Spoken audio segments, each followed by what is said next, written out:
Oke teman-teman, di video ini adalah video episode ketiga dari Fulba Simak UI mata pelajaran Sosiologi. Dan di video ini adalah video untuk soal tahun 2017 ya. Nah sebelum kita lanjut di soal nomor 1, ada ketentuan di video ini teman-teman bisa baca dulu. Dan kalau misalkan udah dibaca, langsung aja kita menuju ke soal nomor 1. Para pejabat pemerintah yang mempelajari sosiologi dapat mengantisipasi apa yang akan dialami oleh masyarakat pedesaan setelah beroperasinya sebuah perusahaan tambang emas berskala besar. Dengan adanya aktivitas penambangan tersebut, maka dapat diramalkan akan terjadi a. Peningkatan kesejahteraan, b. Penggusuran, c. Pemiskinan, d. Kerawanan sosial atau e. Perubahan sosial. Nah, jawabannya adalah yang E, yaitu perubahan sosial. Dampak sosial dari pertambangan emas diantaranya adalah adanya konflik yang terjadi antara masyarakat dengan perusahaan, menurunnya kualitas kesehatan masyarakat, dan terjadinya perubahan pola pikir masyarakat, serta terjadinya perubahan struktur sosial yang ada di masyarakat. Soal nomor 2. Perspektif sosiologi yang secara tepat digunakan dalam menjelaskan aksi mogok buruh terhadap perusahaannya adalah a. Ketertiban sosial, b. Interaksionisme simbolik, c. Kesejahteraan sosial, d. Struktural fungsional atau e. Konflik sosial. Nah, jawaban yang tepat adalah yang E, yaitu konflik sosial. Konflik sosial adalah pertentangan antara anggota masyarakat yang bersifat menyeluruh dalam kehidupan. Secara sosiologi sendiri, konflik diartikan sebagai suatu proses sosial antara dua orang atau lebih, di mana salah satu pihak berusaha untuk menyingkirkan pihak lain dengan menghancurkannya. Soal nomor 3, setiap negara memiliki struktur pemerintahan yang berbeda-beda. Di Indonesia, secara hierarki desa berada dalam struktur A. Tujuan pariwisata, B. Komunitas adat, C. Kampung halaman, D. Pemerintah terendah, atau E. Tempat olahraga. Jawaban yang tepat adalah yang D, yaitu pemerintah terendah. Sebenarnya ada dua macam fungsi dari desa itu sendiri, yaitu keluar dan ke dalam. Kalau keluar itu maksudnya adalah fungsi bagi wilayah luar desa itu sendiri, misalnya desa sebagai daerah penyokong dari wilayah kota. Nah, sementara secara hierarki, maksudnya adalah fungsi desa ke dalam. Maksudnya di sini bahwa pemerintahan yang lebih tinggi seperti misalkan pemerintah provinsi atau pemerintah kabupaten akan memiliki kebijakan-kebijakan. Nah, disinilah pemerintah desa memiliki kemampuan untuk menjawab atau menjalankan program dari kebijakan-kebijakan yang telah dibuat tersebut dengan sebaik-baiknya sebagai pemerintah terendah. Soal nomor 4. Rudy adalah seorang pengusaha yang sangat berhasil. Keberhasilannya ini tidak diperoleh dalam waktu singkat dan mudah. Ia memulai usaha semenjak duduk di bangku SMA. Saat itu ia harus bekerja untuk membantu kondisi ekonomi keluarga yang sulit. Ketika kuliah, ia tetap bekerja menjalankan usaha untuk membiayai kuliahnya. Seiring berjalannya waktu, ia memiliki keterampilan dan jaringan usaha yang luas. Lama-kelamaan usahanya semakin besar dan bahkan ia mampu mempekerjakan banyak pegawai. Kondisi Rudy ini lebih baik dibandingkan dengan kondisi orang tuanya. Nah, status yang berhasil dicapai oleh Rudy merupakan A. Achieve status, yaitu status Rudy lebih tinggi daripada orang tua. B. Achieve status, yaitu status Rudy lebih rendah daripada orang tua. C. Ascribe status berdasarkan kelas sosial. D. Ascribe status berdasarkan usia. Atau E. Assign status. Nah, jawaban yang tepat adalah yang A, jelas ya, yaitu achieve status, di mana status Rudy lebih tinggi daripada orang tua. Achieve status adalah status yang dicapai berdasarkan prestasi dan merupakan konsep yang telah dikembangkan oleh antropolog Ralph Linton yang menunjukkan posisi atau kelas sosial. Soal nomor 5. Dina memiliki posisi pekerjaan dan penghasilan yang lebih tinggi dari orang tuanya. Kondisi ini memperlihatkan stratifikasi sosial dalam masyarakat yang bersifat A. Tinggi, B. Rendah, C. Tertutup, D. Terbuka atau E. Tetap. Nah, jawaban yang tepat adalah yang D, yaitu terbuka. Stratifikasi sosial terbuka atau dikenal dengan Open Social Stratification adalah terbentuknya jejaring kehidupan di masyarakat yang mana setiap bagian anggota masyarakat kemudian mempunyai kesempatan untuk berusaha dengan kecakapannya sendiri menuju ke lapisan yang lebih tinggi. Soal nomor 6. Sebuah desa transmigrasi yang dihuni oleh masyarakat asli dan juga migran memiliki dua pengelompokan berdasarkan kesejahteraannya. Masyarakat transmigran memperoleh lahan-lahan subur dan bisa menghasilkan uang cukup memadai, sehingga bisa menyekolahkan anaknya keluar desa. Sementara itu, penduduk asli hanya dapat menggarap lahan seadanya dengan menghasilkan uang yang pas-pasan, sehingga mengalami kesulitan untuk menyekolahkan anaknya. Maka faktor penghambat masyarakat lokal ini untuk melakukan mobilitas sosial adalah A. Kondisi politik, B. Kemiskinan, C. Berdasarkan perbedaan ras, D. Perbedaan agama, atau E. Perbedaan jenis kelamin. Jawaban yang tepat adalah yang B, yaitu faktor kemiskinan. Salah satu dari faktor penghambat mobilitas sosial berdasarkan soal di atas adalah kemiskinan. Masyarakat yang mengalami kemiskinan akan kesulitan untuk mencapai status sosial tertentu. Soal nomor 7. Kemajemukan pada masyarakat di Indonesia dapat menyebabkan timbulnya berbagai permasalahan dan juga kerawanan sosial dalam masyarakat. Nah, berikut ini adalah upaya yang dapat dilakukan untuk mengatasi permasalahan tersebut, kecuali A. Melakukan pemerataan pembangunan dan memperkecil kesenjangan antar wilayah.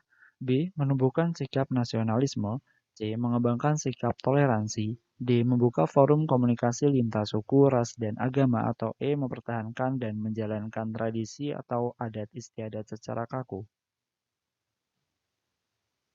Tentu jawaban yang benar adalah yang E ya, yaitu mempertahankan dan menjalankan tradisi atau adat istiadat secara kaku. Upaya yang dapat dilakukan untuk mengatasi permasalahan dan kerawanan sosial akibat dari kemajemukan di Indonesia adalah melakukan pemerataan pembangunan dan memperkecil kesenjangan antar wilayah, menumbuhkan sikap nasionalisme, mengembangkan sikap toleransi, serta membuka forum komunikasi lintas suku, ras, dan agama. Nah, sementara untuk opsi pilihan jawaban E, mempertahankan dan menjalankan tradisi atau adat istiadat secara kaku, yang nantinya malah cenderung kepada kerawanan sosial. Karena nanti bakal ada pembandingan antara ras atau suku atau tradisi adat istiadat yang dijalankan masing-masing. Dari situ maka akan muncul yang namanya konflik sosial di antara masyarakat dan terjadi yang namanya disintegrasi. Nah, selain itu juga nanti bakal memunculkan yang namanya sifat etnosentrisme. Menganggap bahwa suku, ras, atau adat istiadatnya itu lebih baik daripada yang lainnya. Oke, soal nomor 8. Di dalam masyarakat terdapat perbedaan yang memiliki kekhasan dalam menjaga dan mempertahankan integrasi sosial. Nah, misalnya, ketika terjadi sesuatu yang mencurigakan dari perilaku seseorang di lingkungan perumahan di perkotaan, maka masyarakat melaporkan persoalan tersebut kepada pihak Satpam atau Hansip untuk kemudian diproses. Nah, sebaliknya, pada masyarakat di pedesaan, orang yang mencurigakan tersebut akan disidang oleh warga untuk ditanyai. Nah, bentuk integrasi sosial yang terjadi di perkotaan disebut sebagai A. Solidaritas mekanik, B. Solidaritas organik, C. Integritas berdasarkan nilai, D. Integritas berdasarkan fungsi, atau E. Integritas berdasarkan keamanan. Dan jawaban yang tepat adalah yang D, yaitu integritas berdasarkan fungsi ya. Umumnya, seseorang yang memiliki integritas juga memiliki motivasi, sadar diri, solidaritas yang tinggi, empati, simpati, dan emosi yang stabil. Integritas yang dimiliki masyarakat pedesaan cenderung masih menganut nilai dan norma yang berlaku dan kebiasaan yang ada di desa. Soal nomor 9. Untuk mengubah Indonesia dari masyarakat agraris menjadi masyarakat industri, pemerintah Orde Baru kemudian menerapkan kebijakan pembangunan 5 tahun atau disingkat dengan PELITA secara bertahap. Menurut pemerintahan Orba, masyarakat industri akan tercapai setelah pelita kelima. Hal ini memperlihatkan bahwa perubahan sosial yang dilakukan oleh pemerintah Orba merupakan A. Perubahan terencana berskala besar dan bersifat reaksioner. B. Perubahan terencana berskala besar dan bersifat evolusioner. C. Perubahan tidak terencana berskala kecil dan bersifat revolusioner. Atau D. Perubahan tidak terencana berskala besar dan bersifat evolusioner. E. Perubahan terencana berskala kecil dan bersifat in-evolusioner. Nah, jawabannya adalah yang B, yaitu perubahan yang terencana, berskala besar, dan bersifat evolusioner. Perubahan yang direncanakan atau planned change adalah perubahan yang diinginkan masyarakat. Kadang-kadang perubahan tersebut juga terjadi ketika dikehendaki oleh pihak tertentu. Misalkan dalam hal ini di soal ya, yaitu pemerintah Orba, di mana pemerintah Orba memiliki suatu kebijakan pembangunan 5 tahun atau pelita. Nah, menurut prediksi bahwa masyarakat industri ini akan tercapai ketika pelita kelima. Inilah yang dimaksud dengan perubahan sosial yang terencana dan juga berskala besar. Namun membutuhkan waktu yang cukup lama ya, maka disebut dengan evolusioner. Sementara itu untuk evolusi sendiri itu adalah perubahan sosial yang terjadi dalam waktu yang lambat. Evolusi terjadi dari rentetan perubahan kecil sehingga kita seringkali tidak merasakannya. Jadi melalui proses, gitu ya. Soal nomor 10. Dalam penelitian kualitatif, salah satu teknik dari pengumpulan data bisa dilakukan melalui wawancara mendalam. Sebab teknik pengumpulan data dengan wawancara mendalam dilakukan dengan bertanya kepada responden dengan menggunakan kuesioner.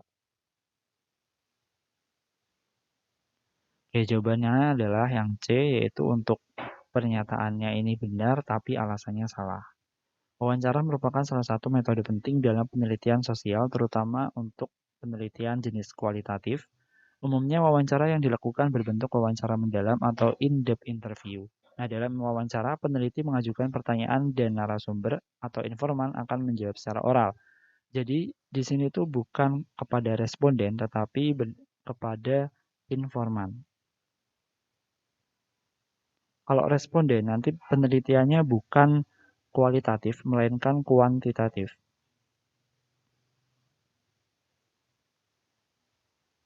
Nah, jawaban dari narasumber yang ditanyakan atau diajukan oleh si peneliti itu akan direkam dengan ingatan, catatan, atau boleh juga dengan bantuan teknologi seperti alat perekam.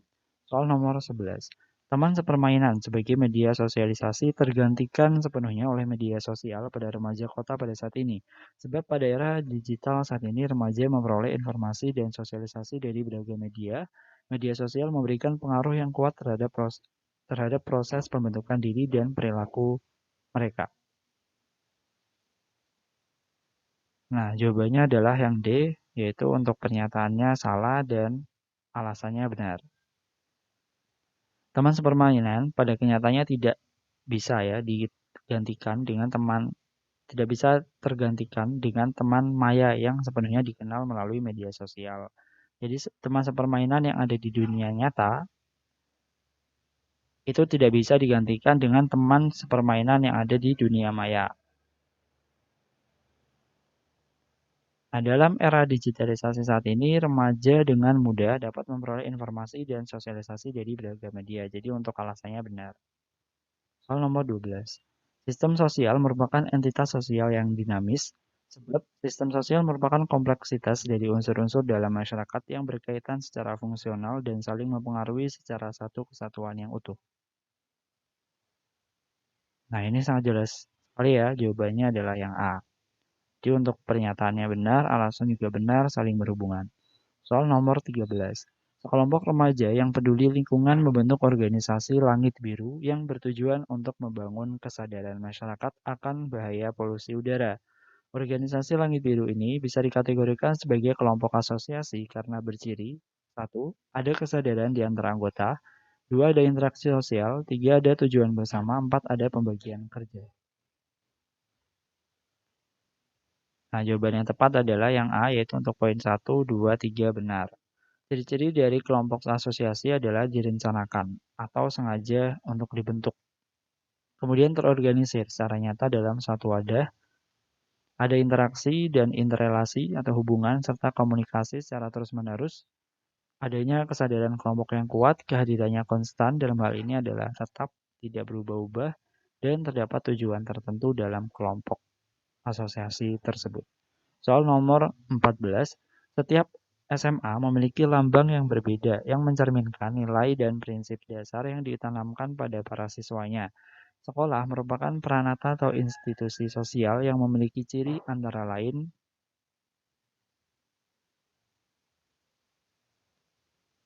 Nah, jawaban yang tepat adalah yang A, yaitu poin 1, 2, 3 benar.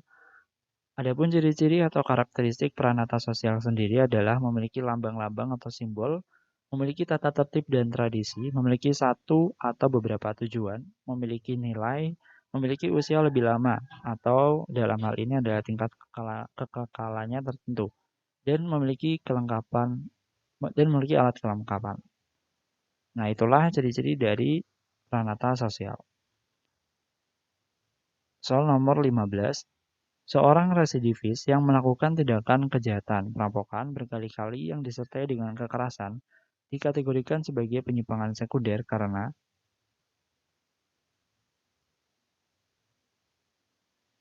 jawabannya adalah yang A, yaitu penyimpangan dilakukan secara berulang-ulang, penyimpangan tidak dapat ditoleransi oleh masyarakat, dan penyimpangan telah menjadi gaya hidupnya. Penyimpangan sekunder adalah penyimpangan yang diadakan secara berulang-ulang dan masyarakat tidak menerima. Sedangkan penyimpangan primer sendiri adalah penyimpangan yang bersifat sementara dan masih diterima oleh masyarakat. Nah, itulah pembahasan soal SMAK UI mata pelajaran sosiologi untuk soal SMAK UI tahun 2017 ya. Jadi kemarin tuh ada yang nanya, Kak tolong dikasih tahunnya gitu. Jadi ini untuk tahun 2013. Sebenarnya soal yang udah kita bahas sebelumnya itu random, aku ambil dari tahun 2016, 2015 gitu. Jadi aku sesuai aku sesuaiin aja gitu. Nah, itulah mungkin buat teman-teman yang masih belum paham ya atau masih bingung bisa diulang lagi di video ini.